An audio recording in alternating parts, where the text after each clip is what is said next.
if we are going to look into the Philippines, prostitution is actually illegal, but somewhat tolerated. So, prostitution is actually a form of sexual exploitation, and it is a violence against women or the girls. But for me, I can't also blame for those who are inclined to prostitution, since some of them rely on it as their source of income. So basically, my stand would be not to be judged, but not to be kanang be a judger in terms of sa ilaha, since I can't blame for them kay tungod naaman sila yung reason. Though the act is kanang sayop, but alang objective is somewhat right man. So mara to siya. Prostitution kay kuan. It's okay raman. For me kay it's okay ra kay I understand na everyone has problems that they have to face niya. Maybe the way they face it is through that niya. Maybe maglisod sa pangitag kwarta kay usually people people will resort to prostitution as a way to making money ra jud. Nya I understand kay maybe they're just victims of circumstances ra. Nya which comes into question the role of the government now when it comes to the people and how they take care of the people.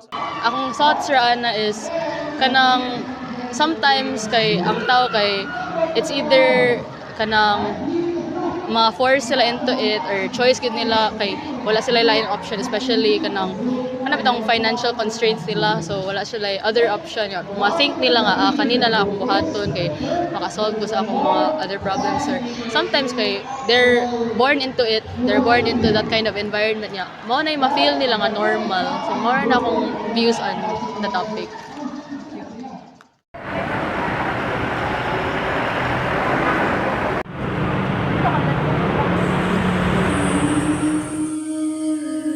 Ang kinabuhi kay sumala sa usa ka ligid. Usahay naa sa taas, usahay nasa ubos. Naay kalipay, kasakit, kalami, ug kahibos. Sa kalisod sa prostitusyon ni kalambigit.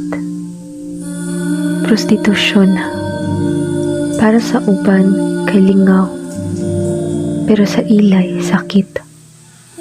Ang kabtangan sa lawas kinabaligya kay tungod sa kinabuhing kay pait.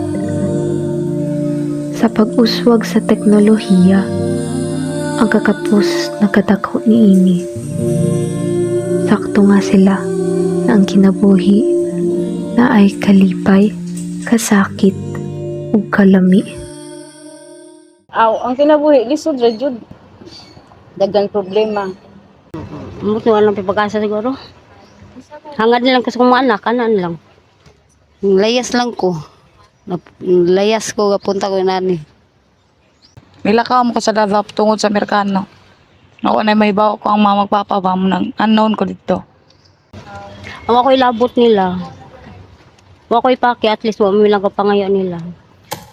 Ako si Brenda, 33 years old. This size na ko katuig nagtrabaho aning street girl. Ang una yun ako story dere, so nandrabaho ko pag una. Nakakita ko trabaho dere kay naman nagdala na ako silingan sa namo. So nakatrabaho na ako. Agi-agi ra jud ko dere, agi-agi mo to na. Dayon nibalhin ko trabaho ato og restaurant sa Tabobanay.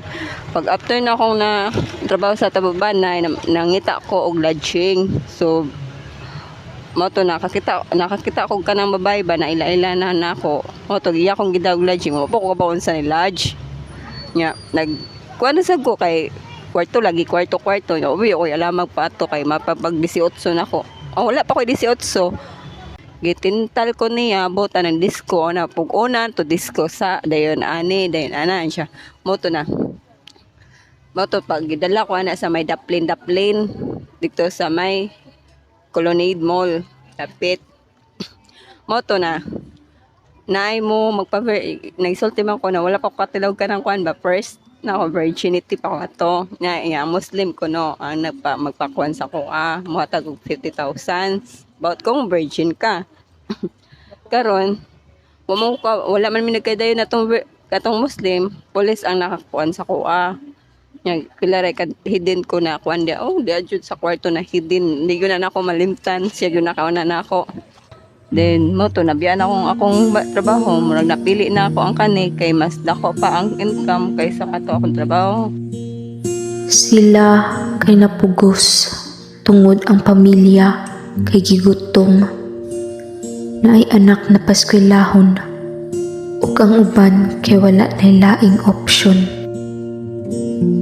Nasa customer na bulay og na manakit og babay, manay manigbas, na mangulata. Ay na ba, pahit dili lalim para sa mga delivery lalim sa mga ni among kwan. Abi na lang dali kay kwarta sa mga customer.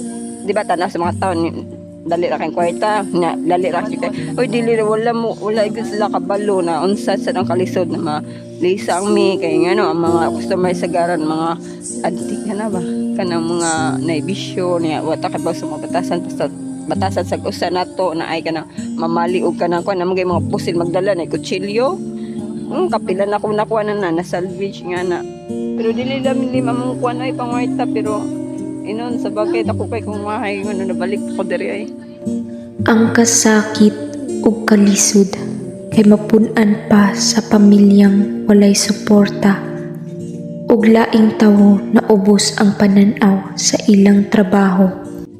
pag una usa pa nakaibaw kaya nag-away akong wala mo ko nagdako sa akong inahan gyud sa akong iyan nakaibaw ang usa nya dayon naibawan sa resulti dito usa siya nagkagubot ay siya nang pasagday na kay mao man yang kapalaran og gusto di man takabuot may siya dili aniana sa usa dili kay kay na kauho kay sa tong pamilya na makaliwat siya nya unsa man dili man napabadlong imong pagkumangkon pero uwaw ako bisag na yanin mauwaw ako na makakita na ako bisag akong igagaw or nabi ako makaliwat sa diri.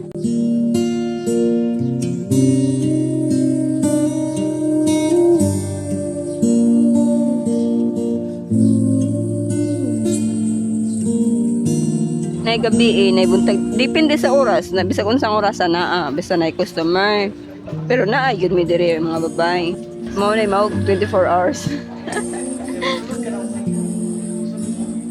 kung bisag nga ni mi naman plamin no sa mong kinabuhi kung unsa man to mong nasugdan sa una nindot mabitaw na balik mi diri kay tungod na ako pero makuan pag ito sa una mabalik din adjud ko matintal ko diri kapoy noy. Di na ako kaya good kay di man ko bagid ka ng kuan di ba lahutay good na muerta o dili kapoy jud. As somebody who has a mother na could be classified as a prostitute is known among her circle of friends and basically the mga Americans or foreign mga Australians in our province as a popular jud na person to go to or a Pinay to go to kay it's a bit disheartening na she has to face a lot of mga prejudices na she seems to be treated as a cheap getaway for this man na kanang if they want to come here and kanang they're bored of their wives at home or if they are bored of their own girlfriends na mga Pinay they go to my mother and my mother who is somebody na low access to education and as somebody who did not even finish her education because at that time in the 80s it was very rampant ang kanang mga very rampant kaayo ang kanang lower access to education pretty much and then my mother pretty much had to seek for opportunities wherever mo go so this could come in the form of the attention of older men. This could come in mga Americans or Australians looking for a good time. They would give her allowances and all that. And as a child pod kay I've seen those men, I've been introduced to those men. I've seen this man interact with my mother while she was naked. And basically, I in my personal opinion kay kanang bitaw, there's a lot of kanang tawag ini mga discrimination in a sense. And kanang mura sila ma-ostracize o ma-view as cheaper. Wala sa ko na wala ko nang vision og kanang nindot kay og kuan pero ang ako lang gikuan ako mga anak na limpyo ay nindot kay ang pagkaymutang.